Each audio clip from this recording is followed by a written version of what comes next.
살다 살다 제 결혼이 이렇게 스릴 넘치는 콘텐츠가 될 줄은 몰랐어요. 신혼이면 보통 뭐 옷을 여기다 벗어놔라, 치약을 이렇게 짜라, 이런 걸로 싸우지 않나요? 저희는 스케일이 남달랐어요. 시모가 제 집처럼 쳐들어와 어느 날 갑자기 내 집에서 쫓겨날 경험을 했거든요. 그것도 아주 짧은 시간 안에요. 오늘 제가 들려드릴 이야기는 제가 인생 살면서 제일 어이없었던 순간에 관한 사건이에요. 듣다 보면 이게 가능한가 싶고 어이가 없으시겠지만 그래도 결과적으로는 사이다 드링킹 하실 수 있으실 거예요. 그럼 지금부터 시작해 볼게요. 제가 어린 시절 저희 아빠는 조선소 협력업체에서 배관 용접 일을 했어요. 하루 종일 쇠냄새, 용접 불꽃, 그 큰 소음 속에서 일하셨고 집에 오면 늘 귀가 먹먹하다며 TV 소리를 크게 틀어놓고 사셨죠. 그 시절 저는 아빠 또 TV 너무 크게 튼다 하면서도 한편으론 아빠가 하루 종일 얼마나 시끄러운 데서 버티다 왔는지 아니까 뭐라고 못했어요. 당신 또 그러네. 소리 좀 줄여. 애가 깜짝깜짝 놀라잖아. 낮추면 잘 안 들리는데 어떡해? 당신도 한번 종일 시끄러운 데 있다 와봐. 웬만한 건 안 들린다니까. 그럼 더더욱 줄여야지. 귀 더 망가진다니까. 그러던 중 제가 초등학생 때 사고가 있었어요. 아빠가 현장에서 배관 용접 작업을 하다가 옆 공정에서 갑자기 압축 공기가 풀리면서 금속 부품이 튀었고 그 충격으로 큰 소음이 바로 귀 옆에서 터진 거예요. 그 순간 아빠는 귀가 찢어질 것처럼 아프고 머리가 띵해져서 한동안 그 자리에 주저앉았다고 하더군요. 시끄러운 소리야 늘 있는 일이라 대수롭지 않게 넘기려 했는데 그날 퇴근하고 집에 온 아빠는 소리가 자꾸 울리고 제대로 안 들린다고 하시더라고요. 아빠, 지금도 잘 안 들려? 말은 들리는데 자꾸 뭉개져서 들리네. 누가 물속에서 말하는 것 같아. 당신 그럼 병원 가야지. 그냥 넘기지 마. 에이, 며칠 지나면 낫겠지. 이명이야 늘 있으니까. 처음엔 단순한 이명이라 생각한 아빠는 며칠 지나면 낫겠지 하면서 넘겼고 바쁜 살림에 병원 가는 걸 자꾸 미뤘어요. 그런데 며칠이 지나도 아빠는 사람 목소리를 제대로 못 알아들었어요. 아빠의 상태는 조금씩 심각해져 갔죠. 당신, 내가 지금 뭐라고 했어? 뭐? 밥 먹자는 거 아니야? 아니, 병원이라도 가보자고 했잖아. 지금 대화가 안 되잖아. 아빠, 엄마가 병원 가자고 했어. 귀 때문에. 아, 그래? 미안. 자꾸 웅웅거려서 잘 안 들려. 안 되겠다. 내일 나랑 당장 병원 가자. 당신 이러다 큰일 나. 엄마가 아빠를 끌고 병원에 갔습니다. 단순 이명이나 일시적인 증상이 아닙니다. 소음성 외상성 청각 손상으로 확인됐어요. 그럼 어떻게 해야 되는 거예요? 지금은 회복을 기대하실 단계는 아닙니다.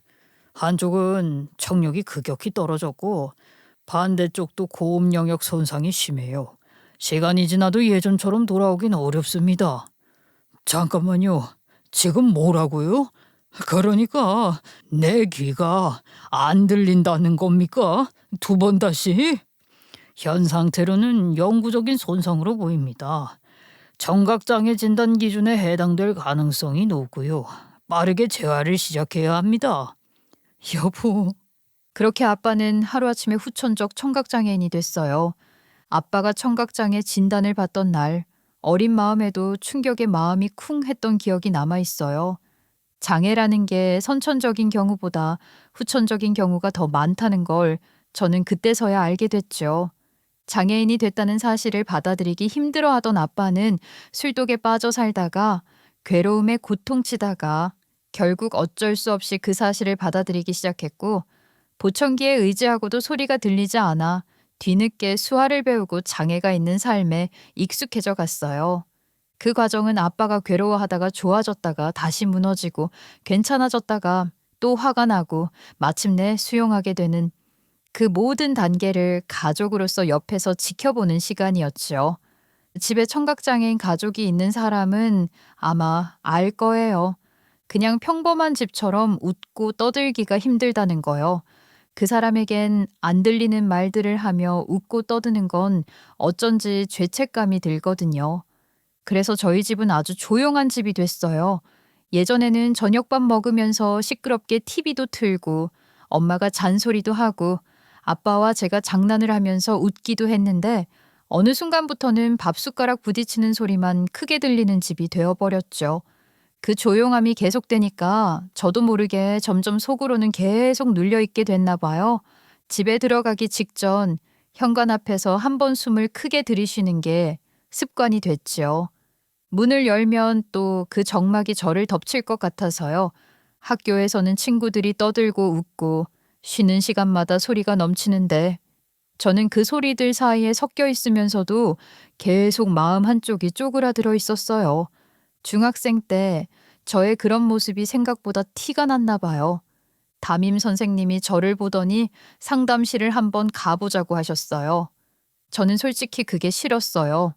상담을 받는다는 말 자체가 뭔가 제가 이상한 애가 된 느낌이었고 또 속마음을 꺼내는 순간 제가 나쁜 딸이 될 것 같았거든요.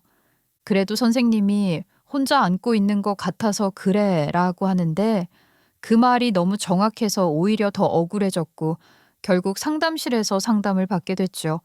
저는 한참을 말없이 앉아 있었고 상담사 선생님은 제게 언제든 하고 싶어지면 얘기하라며 오랫동안 제 침묵을 인내하며 기다려 주셨죠. 그러다 저는 한참 만에 입을 열었어요. 진짜 별일 아닌데요. 그냥 집이 너무 조용해요. 근데 그 조용함이 저를 미치게 해요. 말이 나가자마자 제가 스스로도 놀랐어요. 미치게 해요 라는 말이 너무 과한 것 같아서 얼른 주워 담고 싶었거든요. 근데 이미 한번 뚫리니까 그 다음은 막 쏟아졌어요. 저는 그동안 꾹꾹 눌러놓고 참아야지로 덮어왔던 걸 누가 괜찮아 한마디 해주니까 그대로 무너져 버린 거예요. 아무 소리도 낼 수가 없는 게 너무 화가 나요. 왜 우리 집이 이렇게 돼야 하지? 왜 이렇게 숨막히지? 이런 생각이 막 올라오거든요. 근데 또 그 순간에 바로 죄책감이 와요. 아빠가 제일 힘든데 제가 화내는 게 말이 되나 싶고 제가 웃고 떠들면 아빠를 빼놓고 사는 것 같아서 죄책감이 들고요. 상담 선생님은 제 말을 계속 들어주셨어요. 그래. 그럴 수 있지. 이런 반응이 너무 다정해서 저는 더 솔직해졌어요. 가끔 아빠한테 짜증이 나요. 그게 너무 싫어요. 아빠가 일부러 그런 것도 아닌데 그런 생각하는 제가 너무 못됐잖아요. 민정아, 그렇게 느끼는 거 진짜 자연스러운 거야. 민정이가 나쁜 애라서가 아니고 너무 오래 참아서 그래. 화도 나지, 억울하지. 근데 동시에 죄책감도 들지. 그 두 감정이 같이 있는 게 이상한 게 아니야. 민정이는 아빠를 미워하는 게 아니라 그 환경이 힘든 거야. 그걸 구분해 줘야 해. 그 말이 저는 너무 위로가 됐어요. 저는 그동안 화가 나는 순간마다 '내가 아빠를 원망하나?' 하고 스스로를 채찍질하곤 했는데 상담사는 아빠가 아니라 환경이 힘든 거라고 딱 잘라 말해 준 거잖아요. 그게 제 마음을 풀어 주더라고요. 아빠가 못 들으시니까 엄마가 힘들어하시고 눈치 보니까 그래서 민정이가 더 조심하고 더 줄이고 그 분위기를 민정이가 혼자 다 안고 있는 거야. 민정이가 가족을 지키고 싶어서 그렇게 한 거야. 그 마음이 너무 예쁘고 그래서 더 힘든 거지. 울컥했어요. 누가 제 마음을 알아준다는 느낌이 처음이었거든요. 저는 늘 아빠가 불쌍하니깐 참아 하며 스스로를 몰아붙였는데 상담 선생님은 민정이가 지키려 했구나 라고 해줬어요. 민정아, 우리가 생각을 한 번만 바꿔보자. 어떻게요? 민정이가 아까 말했잖아. 밥숟가락 소리만 크게 들리는 집이 됐다고. 그럼 그 소리를 들을 때마다 이렇게 생각해 보는 거야. 아, 그래도 오늘 우리 가족은 같이 밥을 먹고 있구나. 상황은 변했지만 우리 가족은 여전하다는 걸 그 소리들을 귀 기울여 들으며 계속 새겨보는 거야. 그 선생님의 말씀이 단박에 이해된 건 아니었지만 커가며 점점 어렴풋이 알게 됐죠. 조용하게 살다 보면 오히려 소리에 예민해지더라고요. 남들이 그냥 지나치는 냉장고 모터 돌아가는 소리, 형광등이 미세하게 윙윙거리는 소리, 비 오는 날 창틀을 두드리는 빗소리 같은 게 자꾸 귀에 걸리기 시작하죠.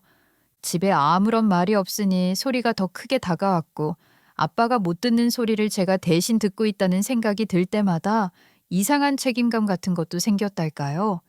그러다 보니 저는 점점 사람이 사는 분위기란 게 생각보다 다양한 소리로 만들어진다는 걸 실감하게 됐어요. 조용한 집에서도 서로를 이해하게 해주는 건 결국 말이 아니라 숨소리나 발소리 같은 사소한 신호들이었고 저는 그 신호들을 놓치지 않으려고 더 예민해졌어요. 엄마가 부엌에서 컵을 내려놓는 소리만 들어도 엄마 지금 기분이 어떤가가 느껴지고 아빠가 문을 닫는 소리만 느껴도 오늘 현장에서 또 어떤 일이 있었나가 보였어요. 그러다 보니 어느 순간부터는 소리를 점점 더 예민하게 느끼게 됐고 또 제대로 다뤄보고 싶은 대상으로 생각하게 됐던 것 같아요. 그렇게 뭔가 어렴풋하게나마 소리와 관련된 일을 하고 싶다 생각하던 제가 진로를 확실히 굳힌 건 영화 봄날은 간다를 보고 나서였어요. 왜 거기서 유지태가 음향 스태프로 나오잖아요.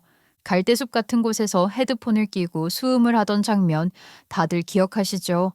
그걸 보고 저는 저거다. 나도 저 일을 하고 싶다. 했던 거죠. 고등학생 때 그 영화를 본 뒤로 그쪽으로 진로를 잡았고 결국 저는 영화 드라마 음향팀 스태프로 현장에 들어오게 됐어요. 붐마이크, 무선 핀마이크, 레코더, 주파수 관리, 바람막이, 현장 잡음 통제, 배우 발성 체크까지. 눈에 잘 띄지는 않지만 촬영장 분위기를 좌우하는 일을 하게 된 거예요.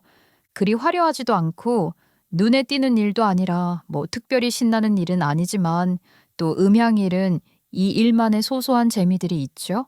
음향이란 게 참 미세한 일인데 또 절대 감춰지지 않는 게 소리거든요. 낱말은 새가 듣고 반말은 쥐가 듣고 촬영장에서는 바로 저희가 듣죠. 그래서 어디 가선 말 못할 웃긴 일들도 많았어요. 예를 들면 한 번은 모 드라마 촬영 중 엄청 진지한 씬을 찍던 중에 뽀옹 하는 소리가 난 거죠. 누군가 방구를 낀 거예요. 다들 서로 네가 낀 거지 하고 난리가 났는데 사실 저희는 알았거든요. 시침이 뚝 떼고 있던 탑 여자 배우가 방구를 낀 범인이라는 걸요. 그 배우 핀마이크 채널에서만 찍혔으니 범인은 명확했지만 아주 연기 잘하더라고요. 덕분에 범인은 다른 배우로 찍혔죠. 아무튼 그 뒤로 저희 팀끼리만 그 여자 배우를 방방미현 이런 식으로 별명 지어 불렀지요. 물론 미현은 가명이고요. 아무튼 중요한 건 방귀 얘기가 아니고 현장에서 음향팀에겐 절대 숨길 수 없단 거죠. 그리고 얼마 전 돌아가셔 많은 이들을 가슴 아프게 했던 한 노배우를 떠올리면 마음이 저릿해지는 기억도 있어요. 어느 겨울 야외 촬영에서 그 노배우가 독백하는 장면을 찍고 있었거든요. 바람이 너무 세서 정상적으로는 대사를 살리기 어려운 상황이었고 제작부는 후시로 따자는 쪽으로 기울었어요. 추위가 뼛속까지 파고들었고 바람은 붐 마이크를 흔들어대고 상황이 힘들었거든요. 그런데 그 노배우가 촬영 직전에 저한테 와서는 이 장면은 후시하면 감정이 안 사니 오늘 여기서 끝내자고 하시더라고요. 오늘 여기서 끝내자고? 후시하면 이 감정 절대 안 살아. 선생님, 바람이 너무 세서 제작부는 후시 얘기하는데요. 지금 이 추위랑 바람이 다 이 캐릭터 감정이야. 그걸 나중에 스튜디오에서 흉내내면 뭐가 남겠나? 그러면 제가 어떻게든 잡아볼게요. 그래, 한번 잘 살려보자고. 그래서 저는 그 장면을 최대한으로 살리려고 온갖 방법을 다 썼어요. 붐위치를 바람 흐름 반대쪽으로 바꾸고 바람막이를 두 겹으로 씌우고 배우 코트 안쪽에 핀마이크를 숨겨 잡음을 최소화하고 모두가 합심한 끝에 결국 그 장면은 잘 촬영을 마쳤고 아주 춥고 힘든 촬영인데도 좋은 소리를 위해 빨간 손을 하고서도 한참을 추위에 떨며 촬영하시던 그분을 생각하면 지금도 마음이 찡합니다. 돌아가신 소식을 듣고 한참 그때 현장을 생각했네요. 아무튼 제가 남편을 만난 것도 현장에서였어요. 남편은 드라마 협찬 광고를 집행하는 업체 광고주였거든요. 보통은 자기 브랜드 노출만 신경 쓰고 로고가 몇 초 잡혔는지, 제품이 어디에 놓였는지, 화면이 어떻게 나오는지만 예민하게 체크하잖아요. 그런데 남편은 현장 전체가 굴러가야 자기 것도 살아남는다는 걸 아는 사람 같더라고요. 드라마 현장은 다들 바쁘고 예민하니까 분위기 깨는 사람 하나만 있어도 진짜 피곤해지거든요. 근데 남편은 그런 면에서 아주 눈치가 빠르고 일을 잘하는 사람이었어요. 자기 회사 물건만 쥐어주고 끝내는 게 아니라 촬영이 길어지거나 날씨가 안 좋아지면 제작부랑 소통해서 필요한 걸 빠르게 채워줬어요. 여러모로 현장에 도움을 많이 줬죠. 갑자기 우천대기 걸려서 다들 멍하니 서 있게 되면 그때는 따뜻한 음료나 간식 같은 걸 박스째로 들여보내서 현장 전체가 같이 먹게 만들고 작품에서 사업 관련 내용에 빈틈이 있으면 조언을 해주기도 했고요. 그런 모습이 좀 괜찮아 보이더라고요. 그렇게 촬영장에서 몇 번 마주치고 저도 모르게 남편이 오는 날을 기다리게 되더라고요. 그렇게 안면을 트고 지내다가 저희는 우연한 계기로 연애를 시작했고 1년 연애 끝에 결혼을 준비하게 됐어요. 사실 연애할 때까지만 해도 저는 시부가 돌아가신 줄 알았어요. 남편은 아버지에 대해선 일절 얘기를 안 했고 인사를 드리러 가도 시모만 계셨거든요. 그래서 아마 돌아가셨거나 오래전에 연을 끊었거나 둘 중 하나겠거니 생각했지요. 보통 그런 분위기면 자세히 묻는 게 예의가 아니라 생각했으니까 저도 괜히 캐묻지 않았고요. 누구나 말하기 싫은 구석 하나쯤은 있으니까요. 근데 결혼 준비를 하면서 어느 날 시부에 대해 듣게 된 거예요. 남편이 한참 망설이다가 오래 묵은 먼지를 털어내듯 조심스럽게 이야기를 꺼냈어요. 시부는 한마디로 인생 한 방을 믿으며 사는 사람이었고 결혼 이후 내내 도박에 빠져 살았다고 하더군요. 제대로 돈 한 번 벌어오지 않으면서 오히려 점점 빚이 늘고 시모 주변 사람들 돈까지 끌어다 쓰기 시작했나 봐요. 이번 판만 이기면 갚을게. 이번 사업만 되면 다 돌려줄게. 이런 말로 친척, 지인, 온 동네 사람들한테 들러부터 돈을 뜯어냈고 결국엔 시모까지 싸잡혀 사기꾼 취급을 받기 시작했다고요. 근데 문제는 그 다음부터야. 돈이 막히면 집에서 화풀이가 시작됐거든. 술 마시고 들어와서 소리 지르고 물건 던지고. 그때 내가 초등학생이었는데 엄마뿐 아니라 나한테까지도 협박을 시작했어. 어릴 때부터 그걸 다 본 거야? 엄마가 매 맞고 쫓겨다니고 그런 걸 보면 난 떨기만 해야 했어. 저는 남편이 그 말을 꺼내는 내내 손끝을 만지작거리며 힘들어하는 걸 봤어요. 평소 현장에서 누구랑 얘기할 때도 그렇게까지 흔들리는 사람은 아니었거든요. 그리고 저는 그날 처음으로 남편이 왜 결혼 이야기가 나오기 전까지 가족 얘기를 일부러 비켜갔는지 알게 됐죠. 그냥 불편한 과거 정도가 아니라 꺼내는 순간 지금의 삶까지 흔들릴 수 있는 공포였던 거예요. 남편도 무서웠을 거고 시모는 더 무서웠겠죠. 아무튼 그렇게 당하다가 시모는 어느 날 밤 진짜로 끝이겠구나 싶었다고 하더군요.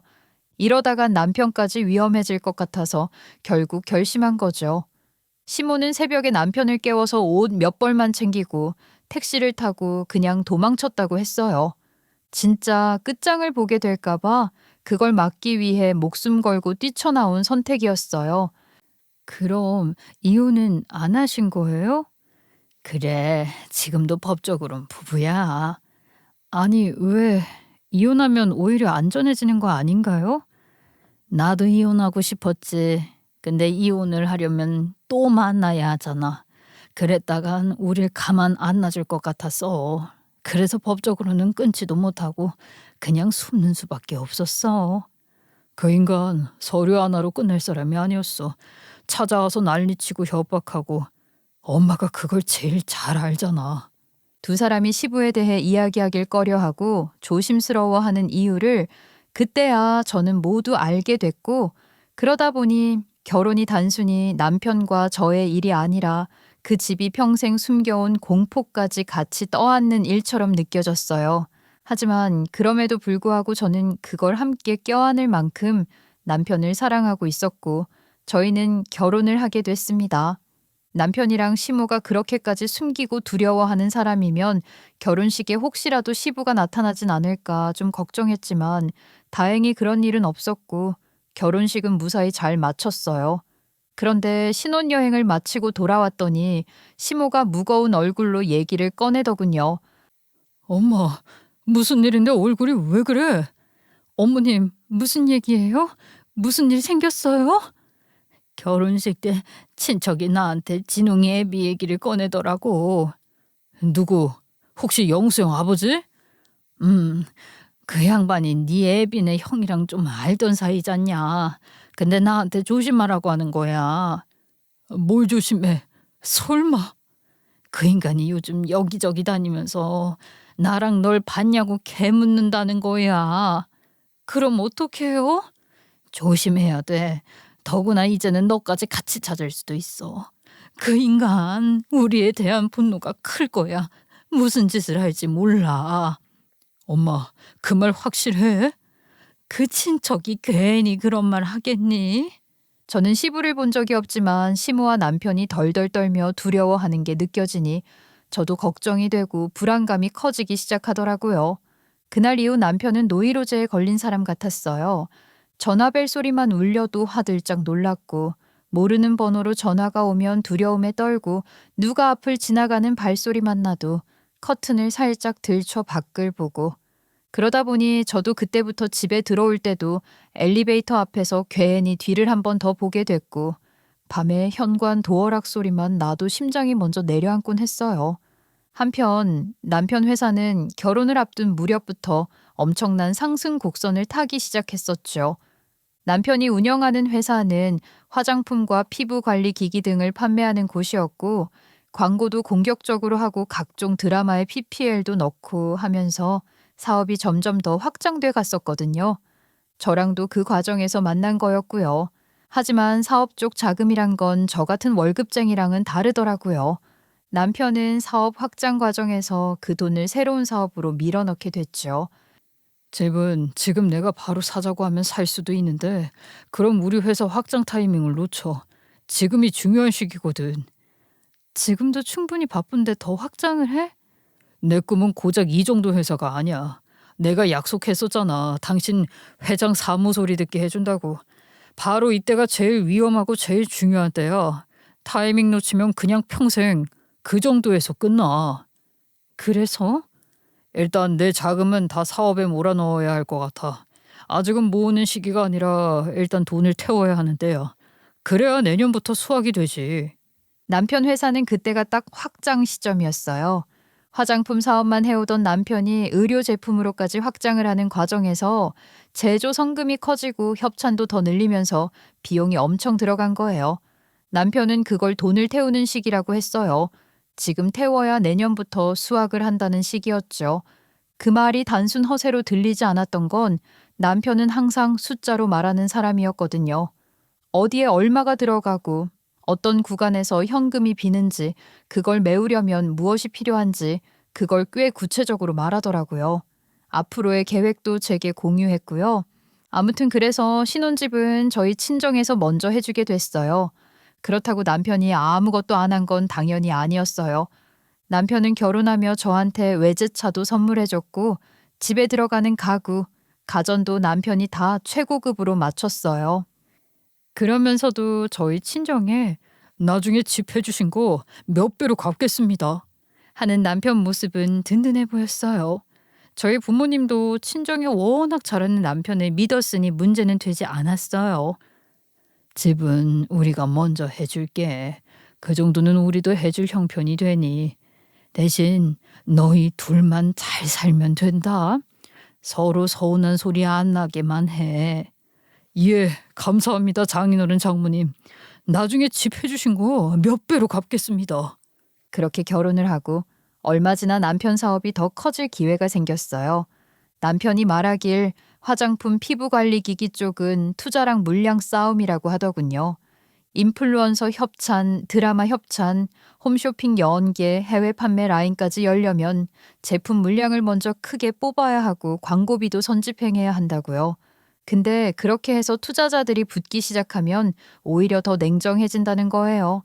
대표가 얼마나 자기 돈을 걸었냐, 브랜드를 책임질 각오가 있냐, 이런 걸 숫자로 보여주길 원한다는 거죠. 말로 열정한다고 투자되는 게 아니라 대표 개인의 신용과 보증, 그리고 회사가 당장 굴러갈 만큼의 운영자금 라인이 있어야 한다는 거였어요. 그러면서 남편은 조심스럽게 진명이 얘기를 꺼냈어요. 이번에 투자받기 직전 단계인데 투자자랑 유통 쪽에서 동시에 요구하는 게 있어. 뭔데? 대표 개인의 자산 기반이 잡혀 있으면 협상이 훨씬 빨라진대. 은행도 그렇고. 은행이 왜? 운영자금 대출이나 보증 한도 뚫으려면 은행은 대표 명의 자산을 봐. 기기 쪽은 공백이 생겨. 물량 먼저 뽑아야 하는데 투자금은 나중에 들어오니까. 그래서 집 명의를 당신 걸로 바꾸자고? 집이 내 명의로 잡혀 있으면 아무래도 신뢰감이 생기니까 심사도 빨라지고 거래처 협상도 수월해질 수가 있거든. 저는 남편이 가져온 자료를 꼼꼼히 봤어요. 투자 제안서, 유통사 조건, 은행 심사 체크리스트, 그리고 무엇보다 필요한 금액과 언제까지가 적힌 일정표까지요. 남편은 두루뭉술하게 말하지 않고 지금 이 타이밍을 놓치면 드라마 협찬 슬롯도 밀리고 물량 발주도 늦어지고 그러면 투자도 빠진다는 걸 숫자로 보여줬고 단순히 명의 나한테 주라라고 하는 게 아니라 사업 구조상 필요한 레버리지라는 생각이 들더라고요. 하지만 엄마가 명의를 남편에게 주는 걸 걱정해서 저는 남편과 함께 명의 이전을 진행하되 동시에 저희 집에 들어간 친정 자금에 대한 부분은 문서로 명확히 남겨뒀어요. 혹시 모르니까 서류를 만들어둔 뒤 이전을 한 거죠. 그게 저 나름으로는 최소한의 안전장치였고 부모님 마음을 지키는 방식이었어요. 아무튼 그렇게 명의를 남편에게 넘겨주게 됐습니다. 그런데 집 명의를 남편 앞으로 넘겨준 그날 집에 돌아오자마자 남편 태도가 싹 바뀐 겁니다. 낮에 법무사 사무실에서까지만 해도 고맙다고 웃던 사람이 밤이 되자마자 표정이 돌변했어요. 낮에는 고생했어. 당신 덕분에 진짜 큰 고비 넘긴 거야. 이러면서 손까지 잡고 웃던 사람이 집에 들어오자마자 말투가 딱딱해지고 눈빛이 달라진 거죠. 아주 속보일 정도로. 그리고 그날 밤 시모한테 갔던 남편은 시모를 데리고 왔어요. 그냥 잠깐 들른 게 아니라 시모는 짐까지 다 들고 들어와서는 이제 여기서 살 거라고 하더라고요. 그게 무슨 소리야? 갑자기 어머니가 여기서 산다고? 뭔 소리긴, 뭘 그대로야. 엄마 이제 여기서 같이 살 거야. 아니, 우리 신혼집인데? 이걸 나랑 상의도 없이 정한다고? 상의? 상의를 왜 해? 이미 끝난 얘긴데. 끝난 얘기라고? 누가 끝냈는데? 내가. 당신이 아침에 집 명의 바꿔준 건 이제 여기가 내 집이고 내 마음대로 해도 된다는 뜻 아니었어? 싫으면 나가든가. 어차피 여긴 내 집이니까. 저는 차라리 웃겨서 웃음을 터뜨렸죠. 아, 이제야 본색이 나왔구나 싶어서 웃음이 터진 거예요. 제가 푸아 웃으니까 둘이 동시에 의아해 하더군요. 이 상황에서 왜 웃냐는 얼굴이었어요. 저는 그 표정을 보면서 더 웃겼어요. 너 지금 웃어? 지금 상황이 웃겨? 너무 웃겨. 낮에는 고맙다고 하더니 밤에는 내 집 소리하는 게 타이밍이 너무 교과서 같잖아. 어쩜 그렇게 모든 게 예상 그대로실까. 웃겨서 눈물이 다 나네. 얘가 지금 뭐래니? 너 정신 나갔어? 왜 웃고 난리야? 기다려봐. 곧 알게 될 거니까. 저는 미리 준비해둔 문자 한 통을 보냈어요. 전 그날을 멋모르고 맞이한 게 아니었거든요. 저는 그 말과 동시에 핸드폰을 내려다보고 아까 보내둔 문자에 답장이 왔는지 확인했어요. 문자를 보낸 지 얼마 지나지 않아 누군가 현관문을 두드렸어요. 그 똑똑 소리가 들리고 누군가 걸어 들어오는 순간 시모 얼굴이 순식간에 하얘졌어요. 남편도 믿을 수 없다는 얼굴이었고 시모는 입을 더듬으며 뒷걸음질치기 시작했지요. 그 사람은 누구였고 또 어떻게 된 일인지 영문을 모르시겠죠. 사실 진명이를 넘기기 몇 주 전 저는 남편 회사가 이상하다는 냄새를 맡고 있었어요. 남편 회사는 화장품이랑 피부관리기기를 팔면서 드라마 협찬도 제대로 넣고 있었고 잘 나가는 회사처럼 보였었거든요. 저도 당연히 그런 줄 알았고요. 돌아보면 그래서 더 교묘했단 거죠.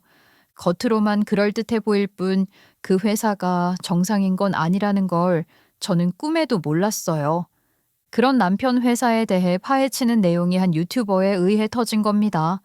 그 유튜버의 폭로에 따르면 남편 회사는 제품 효능을 말도 안 되게 부풀려 광고했고 피부가 좋아지는 정도가 아니라 병처럼 보이는 증상까지 해결된다는 식으로 과장된 문구를 쓰며 가짜 후기와 전후 사진을 넣어 허위 광고를 하고 있었나 봐요. 환불 정책은 겉으로만 그럴듯했지 실제로는 고객이 환불을 요구하면 온갖 핑계를 대며 시간을 끌었다고 하더군요. 개봉 흔적이 있다, 사용 방법을 지키지 않았다, 택배사가 파손을 냈다 같은 말로 돌려막고 연락은 잘 받다가 결정적인 순간에 잠수를 타는 방식이었어요. 근데 그때만 해도 저는 그 유튜버가 조회수를 노리고 어그로를 끈 거라는 남편 말을 믿었어요. 저거 다 조회수 노리고 어그로 끄는 거야. 근데 내용이 좀 구체적이던데? 후기랑 사진까지. 아무래도 내 생각엔 역바이럴인 것 같아. 저 유튜버한테 돈 매기는 세력이 있다는 소리가 있어. 우리가 지금 확장식이라 견제하려고 일부러 그러는 것 같더라고. 걱정 마. 어차피 진실은 다 밝혀지게 돼 있으니까. 근데 이상하게 찜찜함이 가시질 않더라고요. 남편은 원래도 바쁜 사람이라 통화가 잦긴 했는데 유달리 전화가 잦아지더니 제가 못 듣게 통화를 나가서 하기 시작했죠. 그리고 남편 회사가 갑자기 덤핑처럼 굴기 시작한 거였어요. 원래 드라마 협찬엔 단가와 조건이 있어서 서로 눈치 게임을 하잖아요. 그런데 어느 순간부터 남편은 이번 거는 거의 공짜로 넣어도 돼요. 물량 더 얹어 드릴게요. 하는 식으로 급하게 광고를 밀어붙였어요. 돈을 벌려고 협찬하는 사람이 아니라 무슨 일이든 해서라도 화면에 걸어두고 싶어 하는 사람처럼요. 그때부터 이건 정상적인 확장 텐션이 아니라 뭔가를 덮으려고 더 큰 소리로 떠드는 느낌이구나 싶더라고요. 그때부터 의심이 시작됐죠. 이게 단순히 유튜버 하나가 어그로 끈 게 아니구나. 이건 밖에서 떠드는 소문이 아니라 안에서 이미 균열이 시작된 일이구나. 거기다 결정적으로 유튜버뿐 아니라 한 TV 프로그램에서까지 취재를 시작한 거예요. 그리고 거기 저랑 친한 스태프가 있거든요. 그 스태프가 다큐 가기 전 드라마 쪽에서 일할 때 친해졌었는데 이번에 저희 남편 회사를 취재하게 됐다는 거였어요. 그러면서 아무래도 저도 알아야 할 것 같다며 자료를 보여주는데 이게 생각보다 심각한 거예요. 저는 그 자리에서 얼굴이 굳어버렸어요. 이건 그냥 억가 왜곡 역바이럴 정도가 아니라는 느낌이 바로 왔어요. 유튜버는 시작이야. 우리가 받은 제보랑 자료가 훨씬 많아. 허위 광고 가짜 후기 환불 지원. 이거 패턴이 너무 뚜렷해. 이런 식의 사기 기업들을 다 모아서 취재 중인데 네 남편 회사도 너무 전형적이야. 근데 협찬도 하고 드라마에도 나오고 그런 회사가 이렇게까지? 협찬이 진짜라고 회사가 정상인 건 아니야. 오히려 협찬으로 신뢰를 산 다음에 더 세게 치는 거지. 자료들 나 좀 보여줘.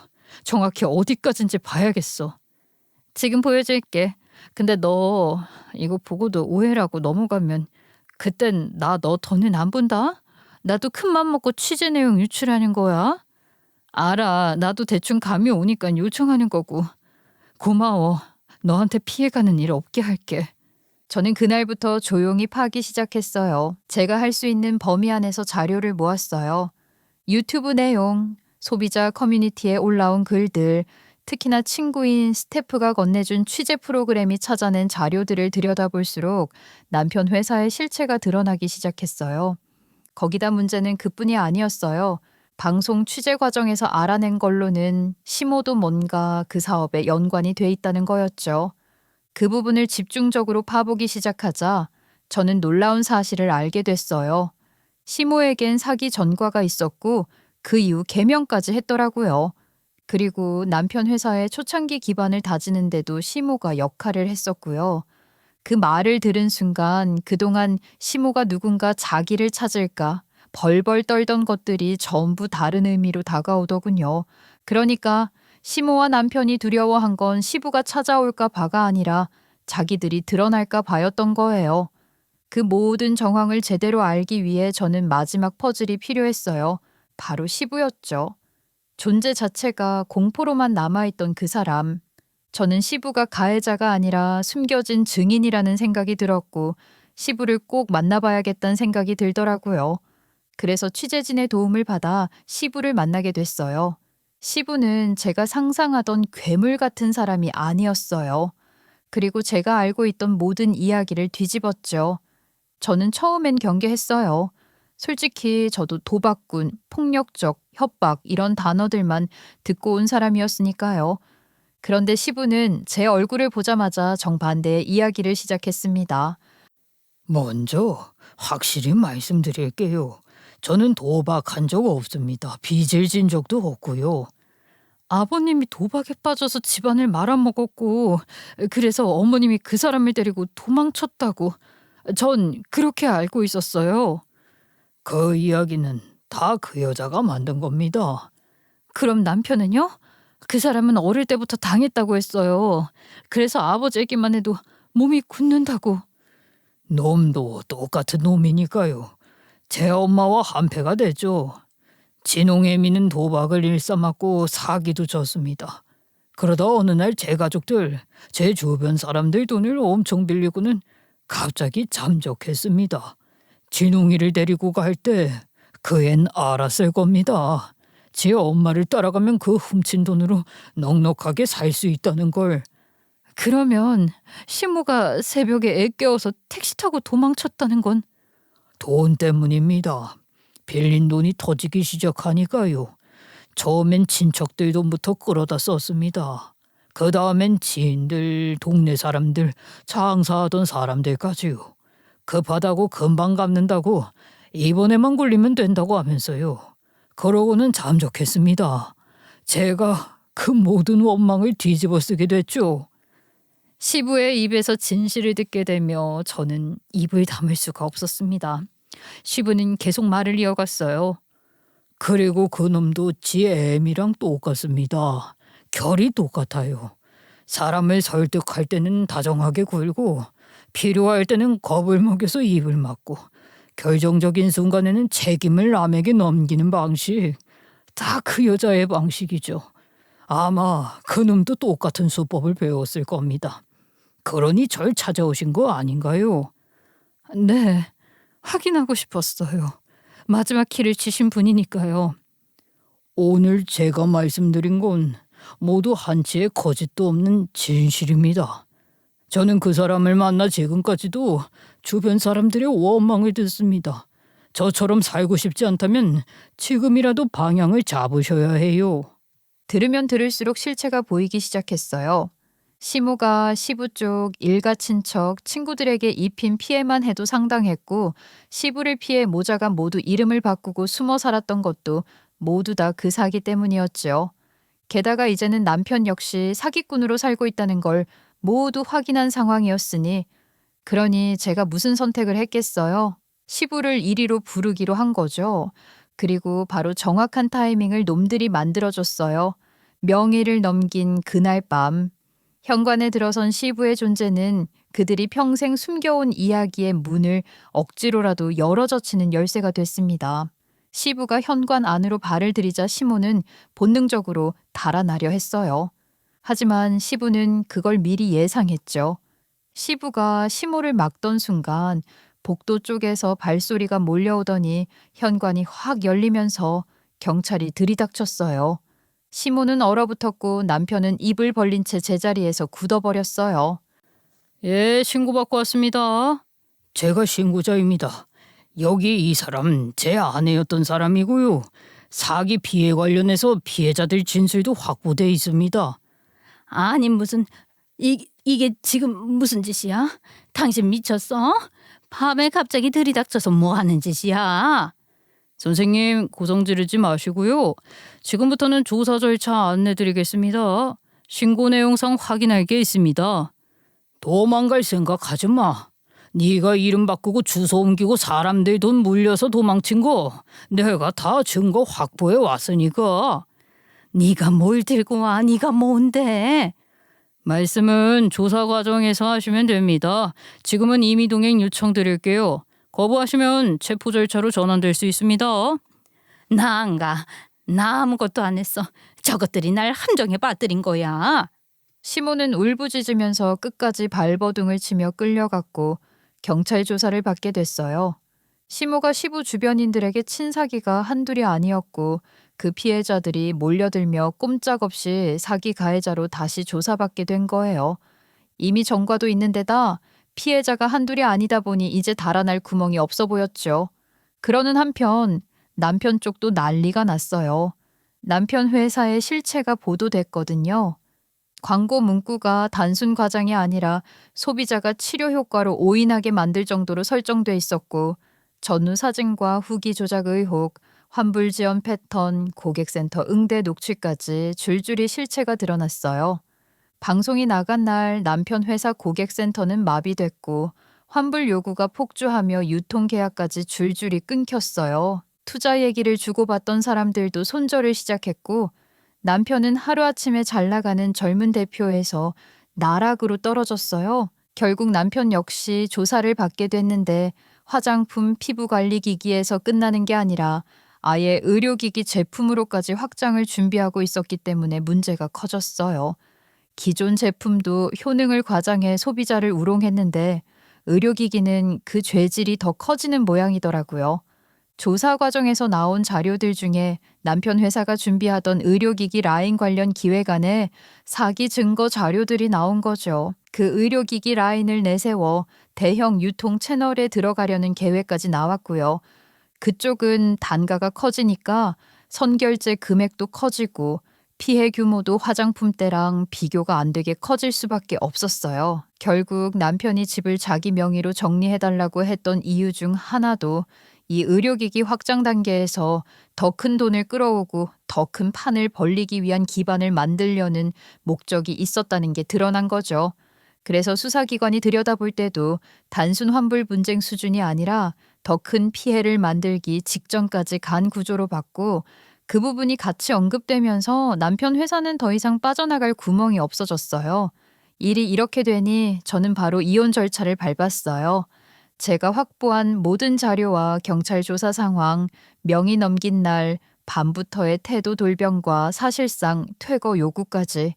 그 모든 게 남편이 아무리 연기해도 뒤집을 수 없는 쪽으로 쌓여 있었어요. 에이씨, 당신까지 꼭 이래야겠어? 지금이 이혼 얘기 꺼낼 때야?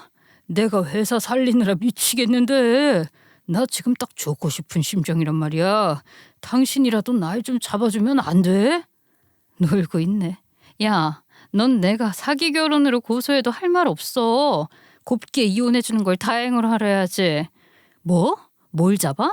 내가 널 왜 잡아? 추락하는 낙하산에 올라타는 사람도 있냐?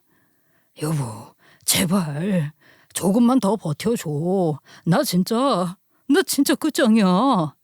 끝장나야 하면 끝장나야지.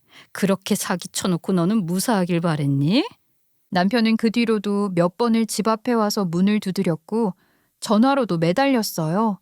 화가 나서 소리치다가 갑자기 미안하다고 울먹였다가 또 어느 날은 너 때문에 더 망했다며 가지가지 가관이었지만 신경도 안 썼죠.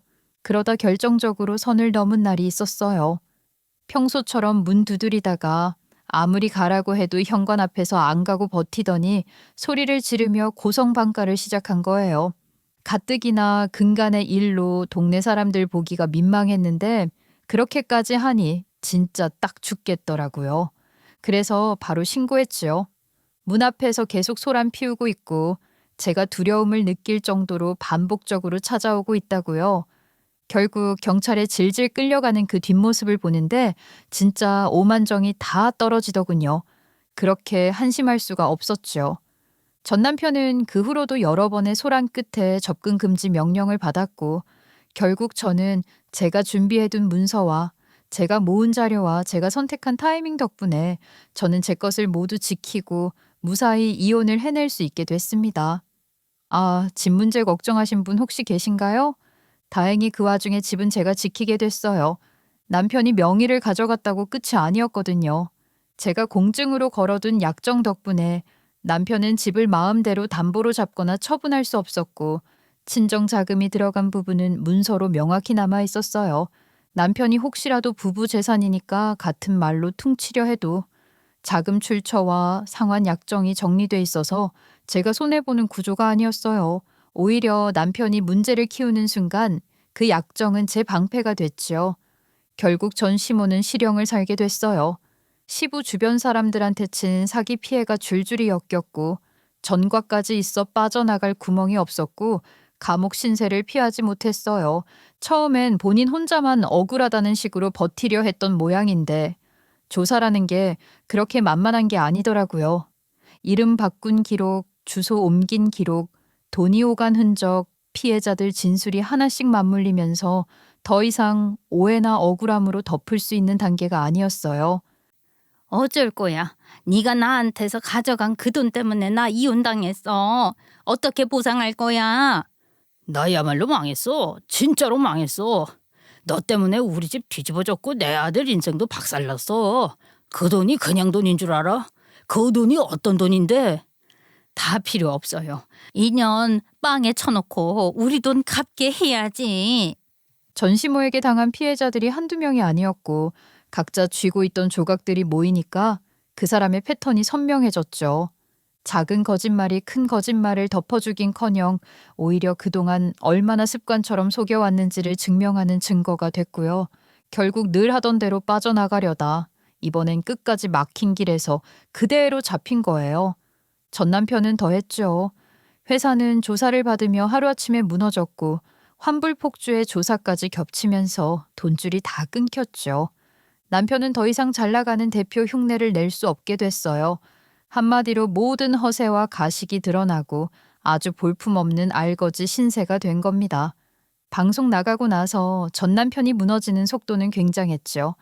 전 남편이 제일 자랑하던 게 방송국 인맥이었는데 그게 제일 먼저 증발했죠. 유명 프로그램에 협찬 넣으려고 딸랑거리느라 온갖 사람들한테 로비를 했는데 상황이 변하자 하나같이 등을 돌렸거든요. 반면 저는 제 집을 지켰고 제 일도 삶도 지킬 수 있게 됐어요. 그리고 무엇보다 저는 다시 제 자리로 돌아왔어요.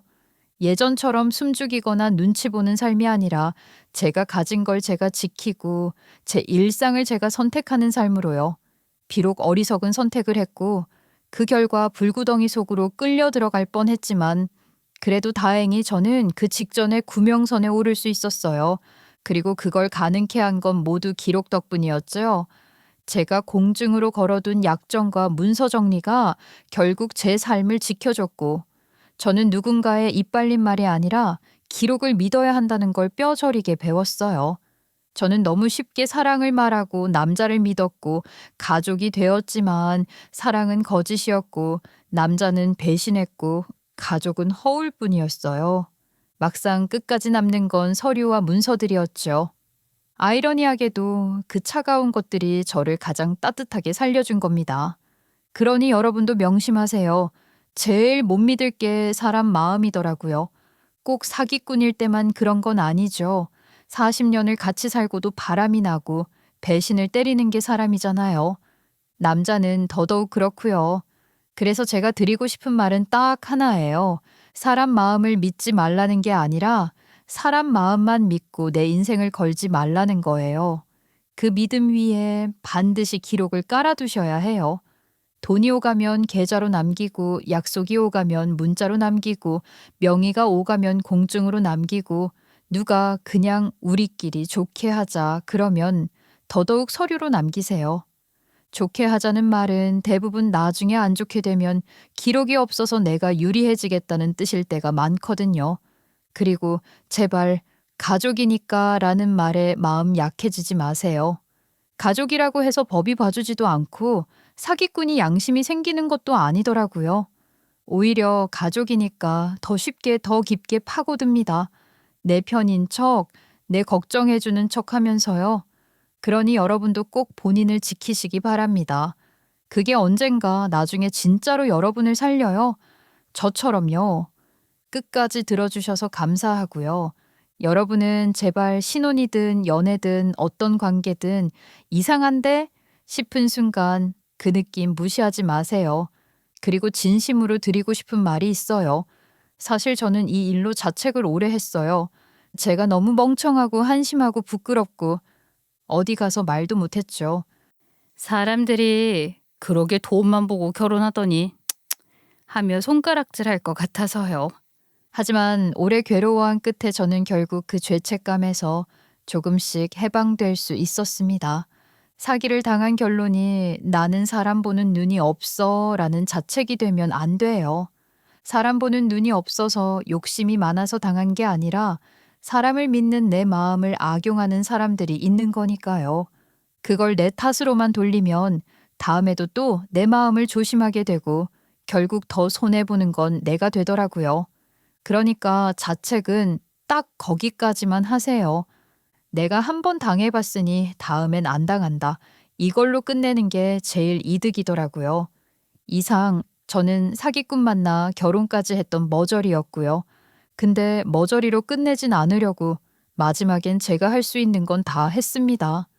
덕분에 저는 제 집도 지키고 제 일도 지키고 무엇보다 제 자존심을 지켰어요. 누가 뭐래도 그 판에서 제가 도망자가 아니라 생존자였다는 걸 제가 아니까 됐습니다. 여러분은 제발 저처럼 늦게 깨닫지 마시고 빨리 눈치채세요. 느낌이 싸하면 그건 분명 뭔가 있는 거예요. 내 촉을 무시하지 말고 내 이름을 지키는 쪽으로 움직이세요. 그럼 긴 얘기 들어주셔서 진짜 감사합니다. 오늘 제 이야기 보시면서 속이 답답하셨던 분들, 혈압 오르셨던 분들, 중간에 이게 사람이냐 하셨던 분들 다 정상입니다. 여러분은 저보다 훨씬 현명한 선택하시길 바라면서 저는 이만 인사드릴게요. 모두 좋은 하루 보내세요.